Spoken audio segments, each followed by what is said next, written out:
This is Money Moves on VSiN, the sports betting network.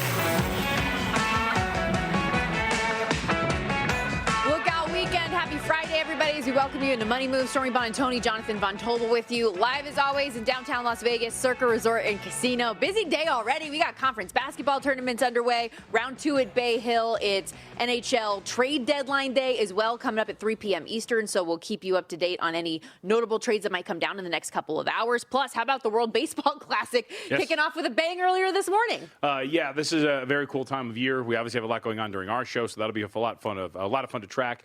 Baseball is pretty much underway. I know Major League Baseball isn't, but as you said, the World Baseball Classic, as we have games going on, and last night.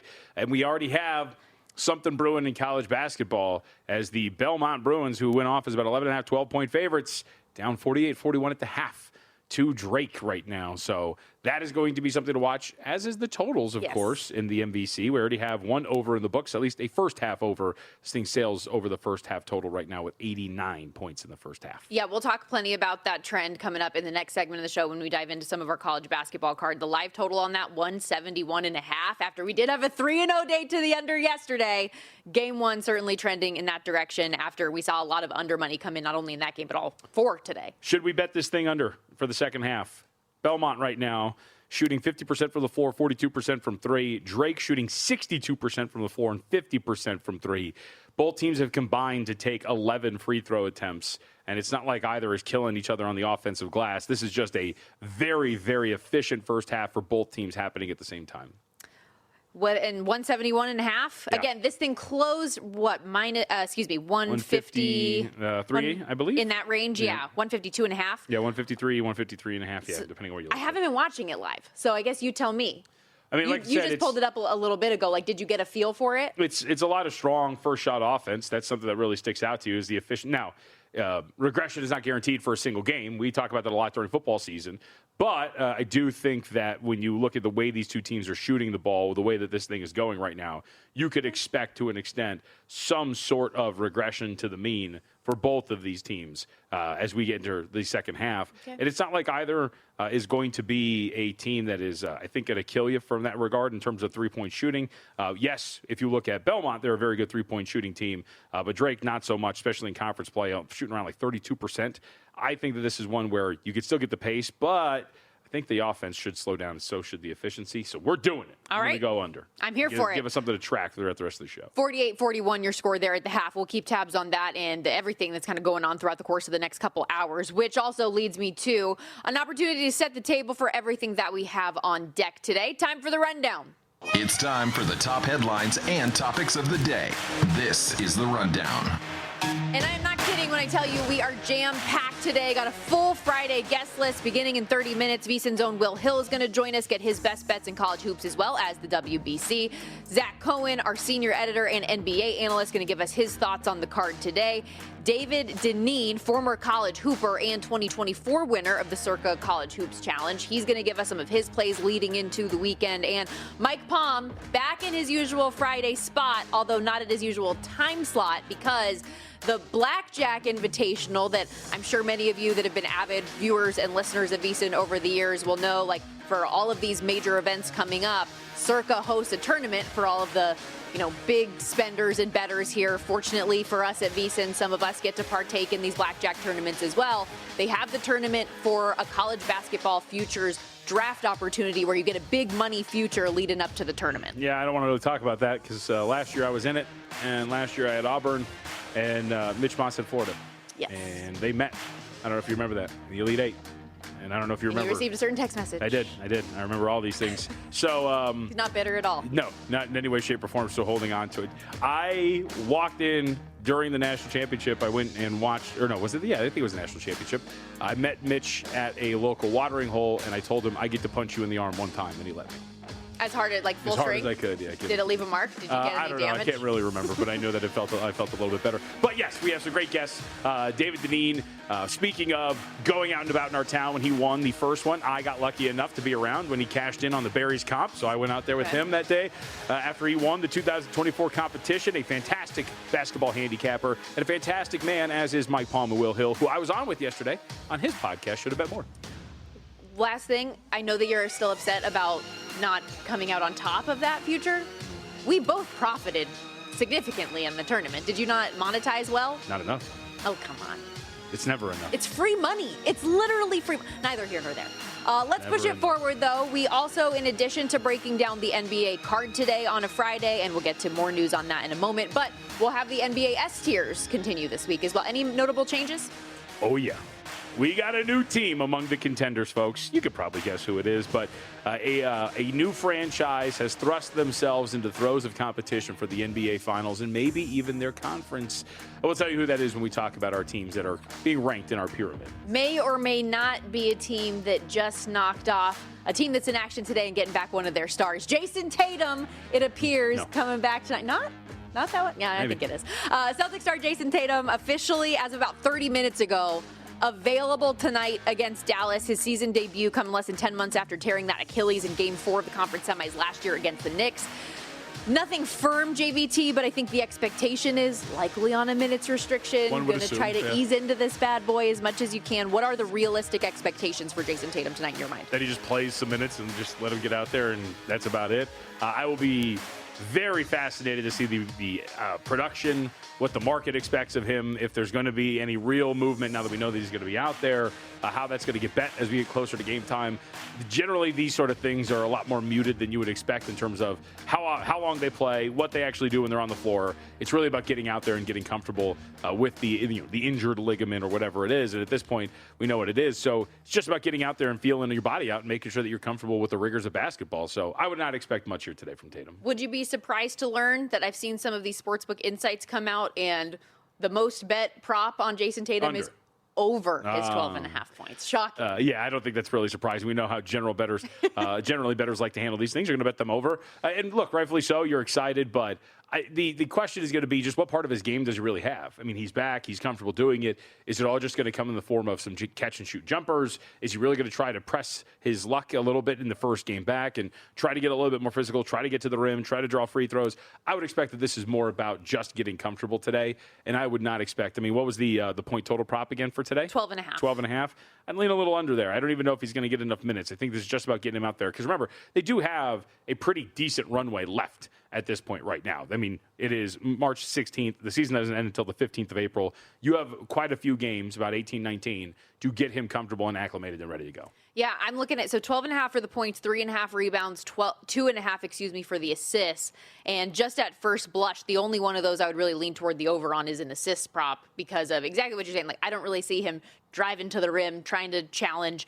But the assist market, like, you can see him facilitating and maybe doing a little bit of that role. Generally speaking, though, minutes-wise is going to be the concern. And how long is he even going to be out there on the court? For the game, Boston, a 14.5-point favorite, total 223.5. Any general thoughts on the game? I mean, that's the other part about it. What if they blow him out? So then you're talking about a situation where not only could it be on a minutes restriction, but also you could just be in a scenario in which you don't need to play anybody because you're absolutely smoking the Dallas Mavericks as a 14.5-point favorite. General thoughts of the game are just that. I mean, I think Boston's going to be in position to potentially beat up on Dallas. It's a tough spot to be in if you're Dallas. Last night, you go toe-to-toe with the Orlando Magic. You almost pull off the victory, but Orlando gets it done. One of the more, I would say, puzzling gaffes, if you talk about it, Daniel Gafford, who in transition just lets Wendell Carter run by him and get to the basket, and they give up the dunk with like 1 second left, and they end up winning the game, the Orlando Magic. So it's a tough spot to be in situationally, coming on the second leg of a back-to-back. You do have Cooper Flag back, but I would expect that the Celtics are going to be able to go out there and get this done. And, look, the gravity of Jason Tatum still matters. He's still a good three-point shooter. Boston's spacing is absolutely fantastic already. He's going to make an impact, even if he doesn't add it in the stat sheet. He's going to add it in terms of just what his presence means for the Boston Celtics. So I think it's going to be tough. I'd rather back Boston, but we don't have to do that. You can just sit back and relax and watch the game. Boston 9-1, tied for fourth on the board to win the NBA Finals this year with Tatum back in the fold, and a good ease-in game you would imagine for him today, considering the tough 3-game road trip they have coming up. Boston's at Cleveland, at San Antonio, and at OKC after this one tonight. Also in the NFL, got some news this morning from ESPN's Adam Schefter. The Raiders releasing Geno Smith when the new league year comes, barring a trade before the start of next Wednesday. Opens up $8 million in in salary cap space for the Raiders here. Takes $18.5 million in dead money. Raiders obviously hold the number 1 overall pick, though. Fernando Mendoza in that spot right now, minus 20,000 to go to the Raiders. And according to a lot of these other reports, it looks like the Raiders would still like to bring in a veteran quarterback anyways, because they don't want Fernando Mendoza to have to start right away. Thoughts? Yeah, I mean, who would that be? Kyler Murray? Tua Tagovailoa?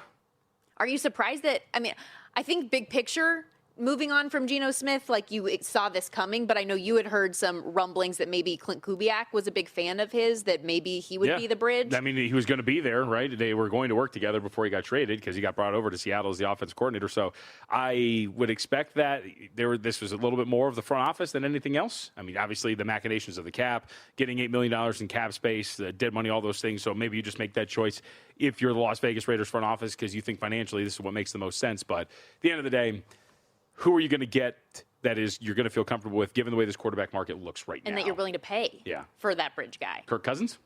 Sure. Like that's what I wrote in our rundown, like the free agent quarterbacks of note. So you've got, Geno now in that list, but Kyler Murray, Malik Willis, Kirk Cousins, Marcus Mariota, and then question marks with Tua Tagovailoa and Aaron Rodgers, depending on what happens there. Ooh, Aaron Rodgers. Yeah, that'd be a lot of fun. Sexy. No, Bring him to Vegas. I think you're probably in the range of like Kirk Cousins, someone like that you're going to maybe bring in relatively cheap, and then you're going to let Fernando Mendoza sit there and play. I mean, Cousins should have some familiarity. At least there are some common threads with his offense and what Kubiak is running. So I could really see those two bonding. Who's that?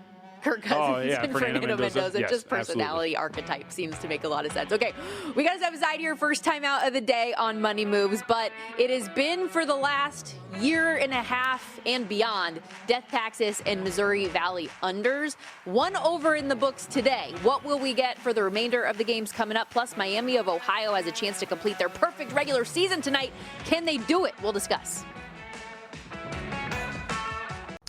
So you're listening to this podcast because you want an edge. But what if I told you you're only halfway there? You've got the mindset. Now it's time to get the toolkit to match. Here's the thing.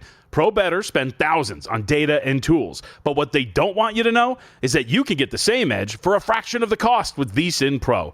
VSiN Pro gives you access to expert picks, public betting data, prop projections, powerful tools, analytics, and more. Just tap the link in the description and see why thousands of bettors are already using VSiN Pro to cash more bets.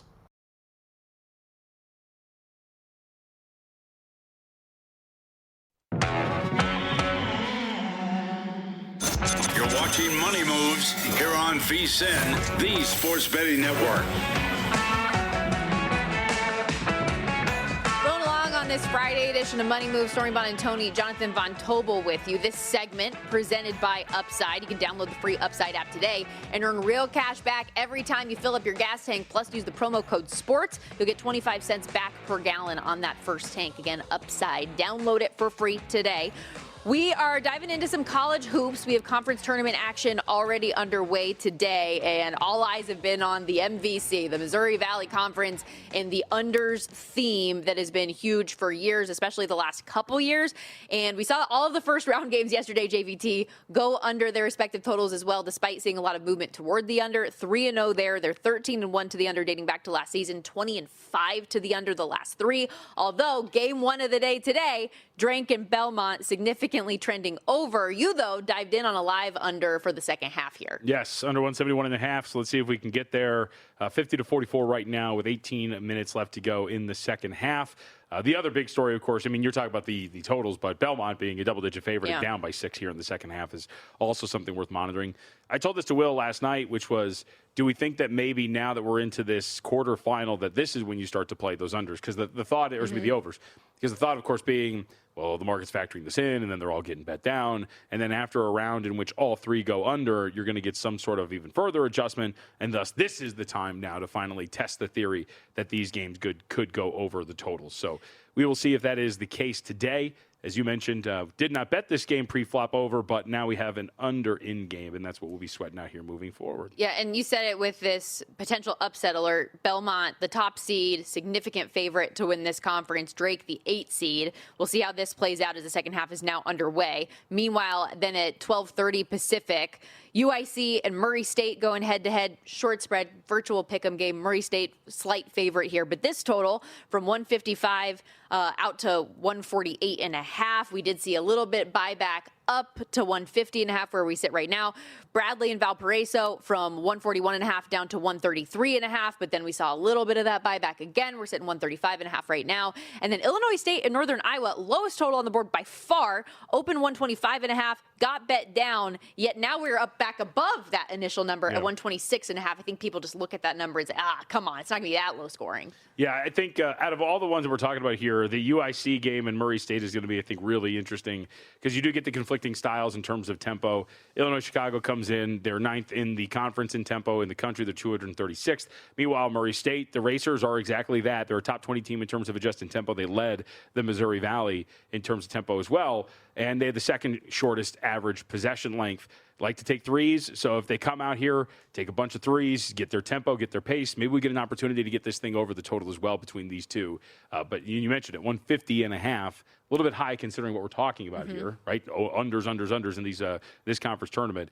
But Murray State, we should also point out, they do tend to give up threes as well. Opponents don't take a ton, but they do shoot 38% from beyond the arc against Murray State. Maybe that's going to mean something for Illinois Chicago, who cannot shoot the ball at all. And I did bring this up yesterday, but I think it bears repeating just because this is a trend that, yes, is very well known. And last year, I remember vividly having the conversation talking about how maybe the market adjusted a little bit too much and we should be betting overs in these games. And it still went 10-1 to the closing number under. So do with that what you will. Also, did you see the Patriot League finish last night for Lehigh? Yes, I did. Freaking chaos. Yep. Absolutely. That one and the there are a few fun. Oh, the women's basketball. Yeah, was it the high school state like semifinal, whatever it was? Yeah. Was it the same girl who gets I didn't see what team it was, but yeah, three steals under the basket? They try to inbound. Yeah, because the one team scores and then the other team's trying to inbound and just like get the ball going down the other side of the court and steal, score, happens again, steal, score, and just ridiculousness. But the Patriot League finished, Lehigh and Holy Cross. It's a tie game right before the buzzer. This kid just heaves it up from beyond the midcourt line and makes it. So they win 69-66. So we've already got the March Madness taking effect. Some other games today, and we will talk more conference tournament stuff. I know Will Hill has a couple plays in the Big South and a couple other leagues. One game I know I and a lot of people will be keeping tabs on today, though, is not in tournament action just yet. Final game of the regular season for Miami of Ohio, who's been in all of the headlines throughout the course of the regular season because of this unbelievable undefeated streak that they have been on. They're 30-0 entering tonight, taking on Ohio. And this is an opportunity for them to complete the undefeated season and at least try to bolster their resume as much as possible. So in case they get tripped up in a close game, they're not bolstering their resume. Whatever it is. Well, you know what I'm saying. Like it's harder to hold out a team that is an undefeated regular season, right? If you're from a committee standpoint, although we heard from Jerry Palm and others that when all is said and done, they need to win their conference tournament in order to get in. Jerry Palm was pretty adamant about it. But we've seen a lot of social media and like other people coming out and fighting for this program. They're laying 5.5 today on the road against Ohio. Total bet up from 157.5 to 159.5, like you see on your screen. The last time these two played, Redhawks won at home 90-74, covering as an 8-point favorite. What do you make of this number? They failed to cover their last two. Yes. They've been in some tight ones, both clutch games, 169-67, then 74-72. Very clearly, as we've discussed, it's just really hard to continue to win at this rate. It's hard to then meet market expectations as well. This is going to be a charged spot on the road, season finale, target on your back. I kind of think it's Ohio here today. 5.5, the number, like you said, totals 159.5. That's been bet up, but the number really hasn't moved in terms of the side. I think the Bobcats might be able to stay inside of this number. I mean, just the pressure of needing to continue this run is going to be worth, I think, a little something in terms of playing against Miami, Ohio. I will say this. We've talked about this for the Bobcats a couple of times, especially the first time they played. And I think the term we used was we just wanted a better weapon to use against Miami, Ohio, if you will. But playing at home, it does help you out. They don't give up a ton of threes in terms of actual attempts, so that should help if you can run these guys off the line. Their three-point defense is pretty poor in terms of overall percentage, so that's going to be something to watch. They can, Miami, Ohio, get you if they get hot. They take a decent amount of threes, although they don't shoot them particularly well, and they're a decent rebounding team. But the big thing is they don't turn the ball over. So if you're going to be able to get inside, third best two-point shooting team in the conference, if you're going to be able to bother Miami, Ohio in that regard and not foul, because that's been one of their big issues, you can get it done here at home. So Ken Palm has this a Miami of Ohio 7-point win. Yep. Greg Peterson has it an 8-point win. But I am in complete alignment with you. And this feels very reminiscent to the handicap we had the other day when we talked about taking the points with Toledo, in that how do you handicap the pressure mounting on this team and that you are getting the absolute best from everybody that you're facing who wants to end this streak with you as well.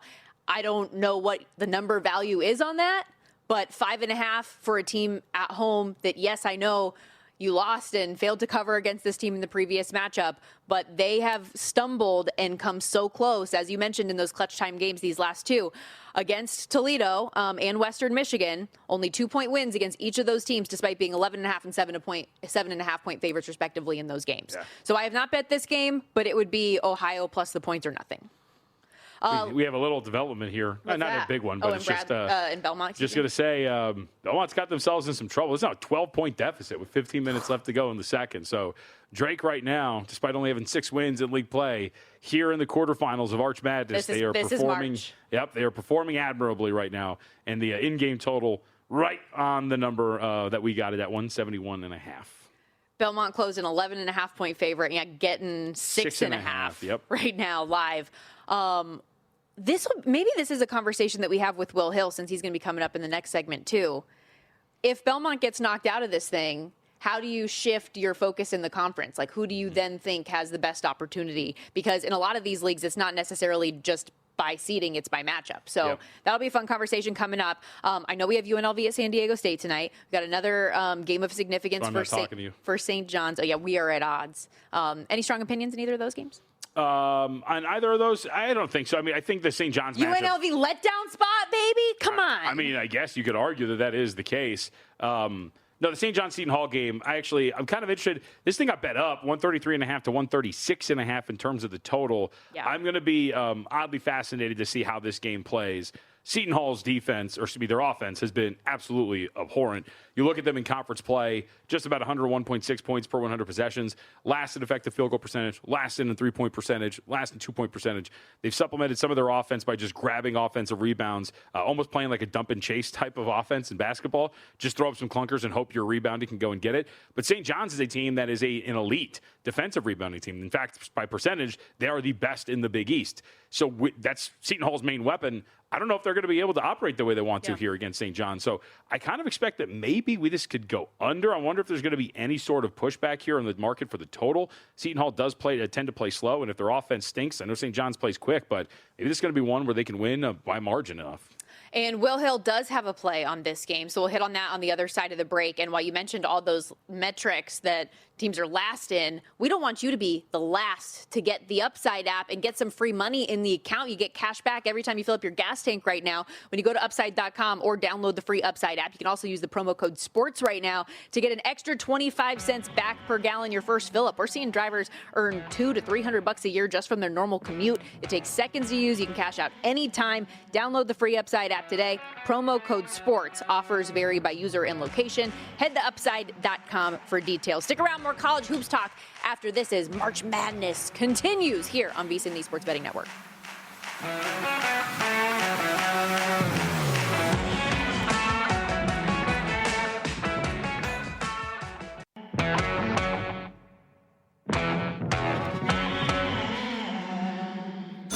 You're watching Money Moves here on VSiN, the Sports Betting Network.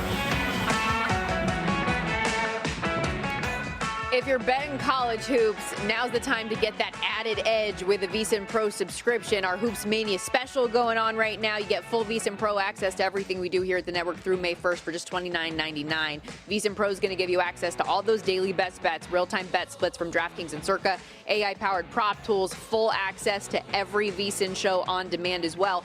Plus, our March Mania betting guide when it comes out, packed with team breakdowns, betting trends, future strategies, and picks from all of our top analysts. If you're planning to bet college hoops, VSiN Pro gives you that edge. Sign up now at vsin.com/subscribe. And a reminder, I know I said it there, but again, all of these picks each and every day available up on vsin.com, and you get full access to it when you are a full-time subscriber, which includes some of the picks that we're going to give out throughout the course of the show. And right now, as VSiN's own Will Hill joins us here, writer for Fox Sports, host of the Should Have Bet More podcast, VSiN host. You can follow him on X at @NotTheWillHill. And I'm hearing, Will, that you and my guy JVT here are at odds live betting this Missouri Valley Drake Belmont game. What are you going on?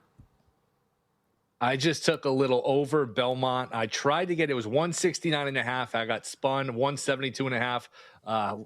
What could go wrong? I could hardly see those 3 points mattering at the end. It ended up screwing me over. But I just like the angle here that you have Belmont, who's the favorite, chasing points, a conference tournament. This is it. This is the end of their season. A lot of these kids, the end of their career for the seniors. They're not going to the NCAA tournament. If they lose this game, I could see a foul fest at the end. So I like the over when big favorites are down big. I think they get in the mode of chasing points, fouling towards the end. So I think we could see a flurry of points towards the end of the game. I was doing the live show Wednesday of VSiN Primetime with Femi, and it was Oakland versus Northern Kentucky, and there was like 120 points scored with maybe 3 minutes to go, and the live total was 144.5, and I think they got close to 170 without overtime, just because one team was down 10 and they just started the foul fest. And once the foul fest starts, it's foul, layup, three. The clock doesn't move. So if you get those foul fests at the end with these conference tournament games, you can really get a flurry of points towards the end. You wanted to ask about your game? Well, I thought maybe you might follow up since you bet the under, but maybe no. I hope Will's wrong. Okay.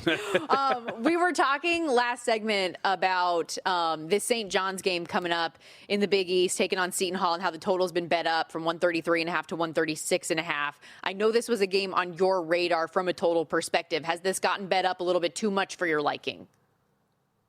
I think so. I'm surprised that people are betting over on the Seton Hall game, because to me, they're just an under dream with their pace, their style. They play good defense. They really struggle on offense. If you look at effective field goal percentage on offense, I think one team, St. John's, is 207 and Seton Hall's in the 300s.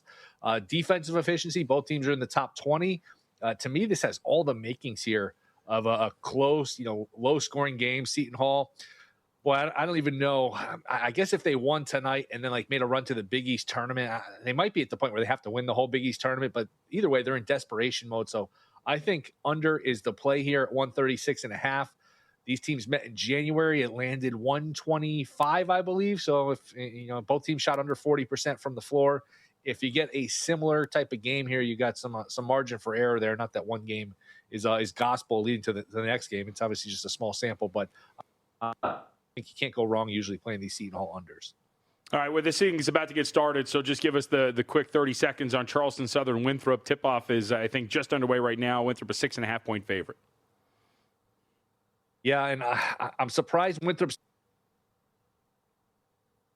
year for Winthrop has been questionable, more like doubtful, but this movement makes me concerned that he's playing here, and we'll see here. I'll check in a moment if he is indeed in the lineup. But to me, Charleston Southern's just underrated. They lost 6 games in overtime in conference play. They just beat Winthrop a few days ago. I took a shot on them to win the conference tournament at 30-1 because, like I said, they beat Winthrop, who's the 2 seed. They lost by 2 in overtime to High Point, who's the 1 seed. I think Winthrop here, I think Charleston Southern here is undervalued, and I will take the points here. I'm surprised the market is moving against me, but I think we get a close game here. Will, real quick, you cut out there for a second. Who are you looking for in the lineup here? Logan Duncombe, Conference Player of the Year in the Big South for Winthrop. Got it.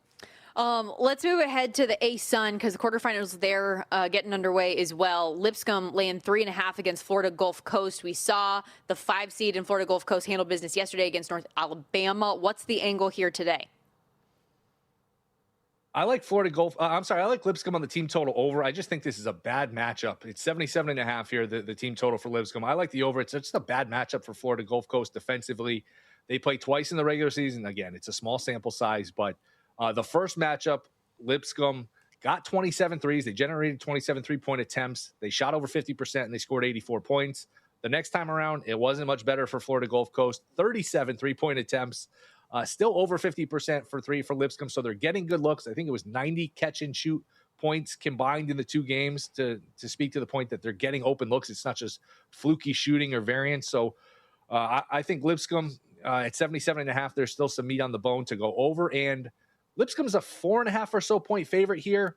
If this game plays to the spread, again, go back to the fouling at the end. If they're up 4, 5, 6 in that range, that's where you could get fouls at the end and a bunch of cheap points. So Lipscomb team total over 77.5. All right, baseball season's around the corner, but the World Baseball Classic is underway.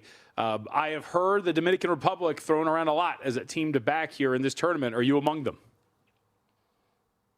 Look at that lineup. I don't blame people for betting the Dominican. Yep. I am on them as well. I don't think there's any value at the U.S. at odds-on numbers around even money.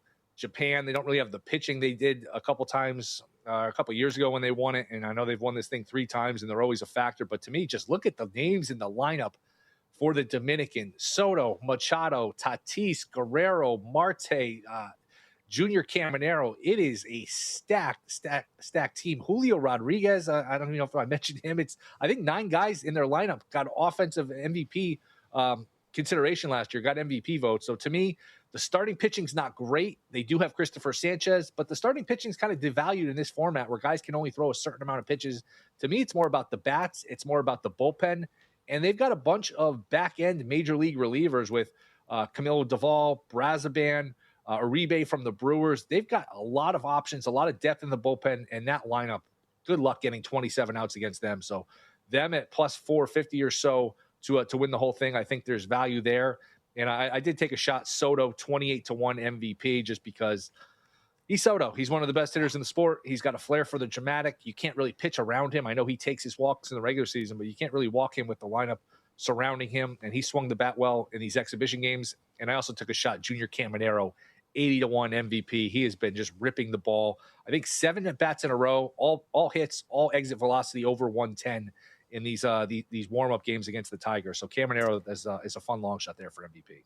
I know you don't have a bet on the game tonight, but just for curiosity's sake, because we are going to see Team USA in full play today against Brazil, laying 9.5 on the run line. Any opinion one way or another, just at first blush on that one tonight?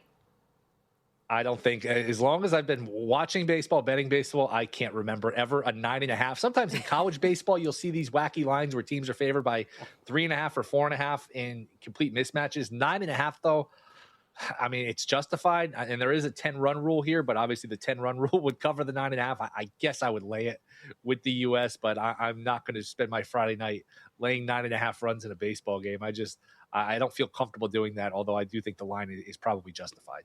It's juiced minus 125 on that side, too, to lay it. I just want to point out, Belmont is getting smoked right now. 73-57 after a bucket right now, but they have no answer for these guards in this dribble penetration. They're getting blown by every single time down the floor. So this thing is getting ugly for a team that was favored by 12 today. Well, did you see this coming? I mean, this is a no-show for Belmont.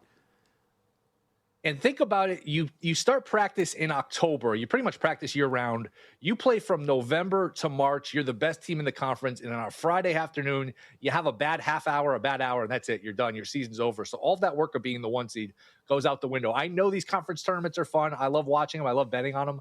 But from just like a fairness perspective, it is really unfair. It is tough.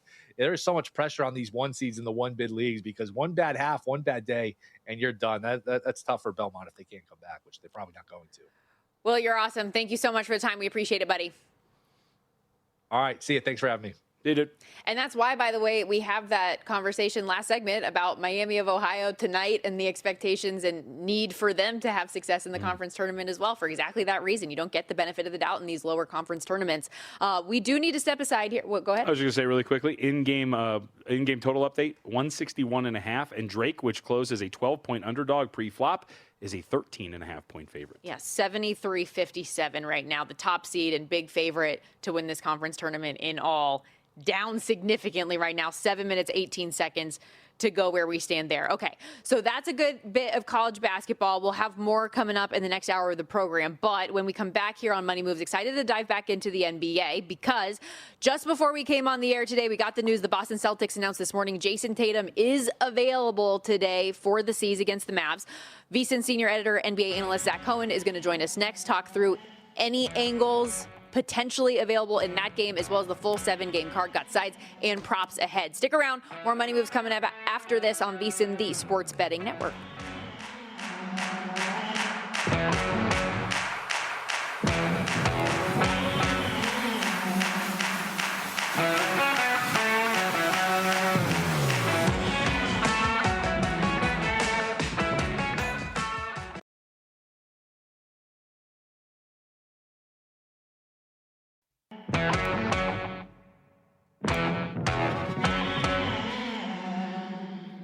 You're watching Money Moves here on VSiN, the sports betting network. Less than 10 months since suffering the torn Achilles, Jason Tatum back on the court tonight against the Dallas Mavericks to help us break down that game and the full 7-game NBA card. Excited to have our good buddy Zach Cohen join us here on the Progressive Guest Line. Senior editor here at VSiN.com, NBA analyst, of course, host of the Hardwood Handicappers podcast as well. You can get wherever you download your podcast. And let's start there real quickly with obviously the news and exciting stuff for if you're a Boston fan or you're somebody that has Boston futures that Jason Tatum's going to be back out there on the court tonight. Yeah, I mean, I wish I had something on this game. I don't, but I think it'll be fun to just kind of see where the Celtics are with Tatum, see how much he plays, how he looks. I do think this is obviously a situation where, this is a team that's already been an Eastern Conference contender, and, seeing how Tatum looks the rest of the way, we'll be able to decide whether or not this is an NBA title contender. I think this is a team that, is probably second to the Cavaliers, in my opinion, when you're looking at the Eastern Conference pecking order. And if Tatum looks good, it'll be a very good sign for them. Just want to break in and say that the total that was 160.5 in this matchup we're watching between Drake and Belmont is now all of a sudden 171.5 again, and Belmont has found their way back into this game. It is a 12-point game. So chaos in the MVC. It's getting chaotic. All right, I'm going to throw a hypothetical at you before we get to your plays, and I'll ask you this. You're very high on the Cleveland Cavaliers. You and I yesterday discussed the maybe merits of betting the Charlotte Hornets in the Eastern Conference. I tell you that Tatum is like 85%. Quantify that however you want. Like, what is the ceiling for Boston with Tatum back coming off of this injury, you think?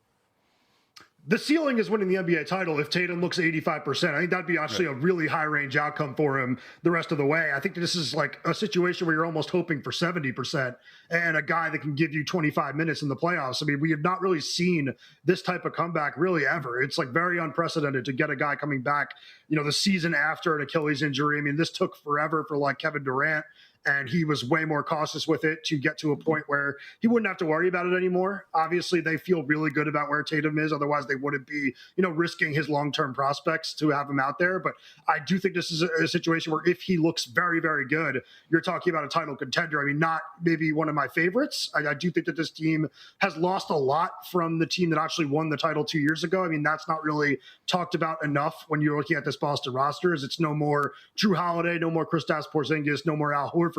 But they have been very good this season. They're number 2 in the league in offensive rating. They're number 3 in adjusted net rating overall, and 41-21. Like, this team is obviously very, very good, and bringing in a player of his caliber makes them, a lot better.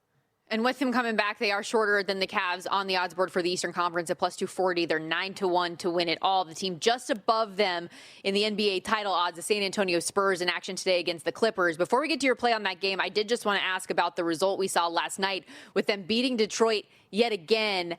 How high on the contenders list would you have San Antonio right now, despite not being in the playoffs the last 6 years? Yeah, I mean, I have them as a top 4 championship contender. I think I have the 3 top teams in the Western Conference, the Thunder, the Nuggets, and the Spurs. And then I think the Cavaliers are the team in the Eastern Conference. So those are my 4 favorite teams in the league right now. I believe San Antonio is a very legitimate title contender. And I think that the 2 results we've seen with San Antonio and Detroit kind of shows you why the Pistons maybe aren't a true NBA title contender, at least in my opinion. I just think it's a little bit too easy to stop them. If you could take Cade Cunningham out of the game, they really don't have many other ways to beat you. And these very good teams have, defensive wings that could take him out of the game. They have other options that could throw at him. They could double him and try to force the other players to have big nights. And we just haven't really seen it consistently when Detroit plays the very best the league has to offer.